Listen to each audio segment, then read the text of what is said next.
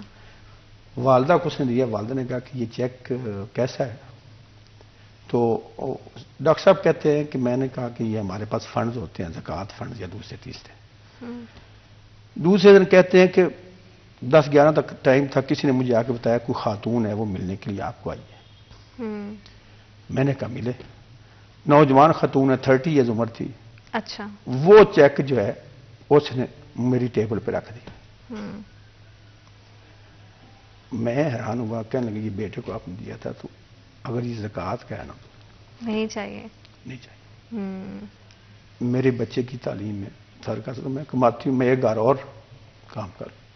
Madam اصل میں یہ رویہ ہے جو والدین بچے کو تیار کرتے ہیں. بالکل. وہی بچہ جس نے والدہ سے اتنی بڑی تربیت حاصل کی. ڈاکٹر صاحب فرماتے ہیں کہ وہی بچہ جو ہے اس کی میں نے پھر BA میں نگرانی رکھی، پھر میں نے اس کو تصور دیا CSS کا، اور وہی بچہ جو ہے وہ CSP کر کے پھر CSS افسر بھی بنا. تو بات یہ ہے کہ جب وہ بچہ ایک CSP افسر بنا اور اس میں جو والدہ نے کوٹ پہ کوالٹیز بھر دی، اس میں پازیٹیو رویے جو ہے وہ ایبزارب کروا دیے، ہاں جی. تو پھر وہ دنیا اور آخرت میں تو اپنی وہی تربیت، وہی جو والدہ نے اس کے رویے کو بنایا تھا، تشکیل دیا تھا، اس میں کوالٹیز اخلاق حسنہ کی تشکیل کی تھی، تو اس طرح وہ ایک اچھا سوسائٹی کا ممبر بھی بن گیا، ایک اچھا آفیسر بھی بن گیا. تو اس لیے میرا پیغام یہ ہوگا کہ یہ جو رویے ہیں، لہجے ہیں، یہ کسی کی شخصیت کا جب حصہ بنتے ہیں، اور اس میں سب لوگ کہتے ہیں، آپ جب کسی ایک بچے کو جس کی عمر 18-19 سال ہے آپ بات کرتے ہیں، اس کا اخلاق اچھا ہے، اس کے نالج کو چیک کرتے ہیں بہت اچھا ہے، اس کے ڈریس کو چیک کرتے ہیں بہت اچھا ہے، اس کی گفتگو کو چیک کرتے ہیں بہت اچھا ہے، اس کا انداز تحریک کو چیک کرتے ہیں، تو آپ لازماً پوچھیں گے کہ آپ کے والدین کیا کرتے ہیں. کیونکہ والدین کا ایک بہت بڑا کردار رہتا ہے، اسپیشلی ہماری والدہ کا، کہ وہ کس طرح سے جو ہے وہ بچوں کو معاشرے میں ایک مہذب شہری بھی بناتی ہیں. ان کی شخصیت جتنی زیادہ خوبصورت ہوتی ہے اتنا ہی زیادہ ہمارا معاشرہ جو ہے وہ خوبصورتی سے آگے بڑھتا ہے. سر آپ کا بہت شکریہ، آپ نے ہمیں اور ہمارے پروگرام کو وقت دیا. اور جتنے بھی میرے ناظرین ہیں ان کو جانے سے پہلے، ایسے کیسے ہو سکتا ہے مبشر ہمارے ساتھ موجود ہیں تو ہم جانے سے پہلے نعت نہیں سنیں، تو مبشر اوور ٹو یو، آپ سے نعت سنیں گے. اور جتنے بھی دیکھنے والے ہیں اپنا بہت زیادہ خیال رکھیے گا. جمعہ مبارک آپ سب کو، خوش رہیں، اللہ پاک آپ کی زندگی میں ڈھیروں ڈھیر آسانیاں پیدا کرے. اللہ نگہبان. جی مبشر.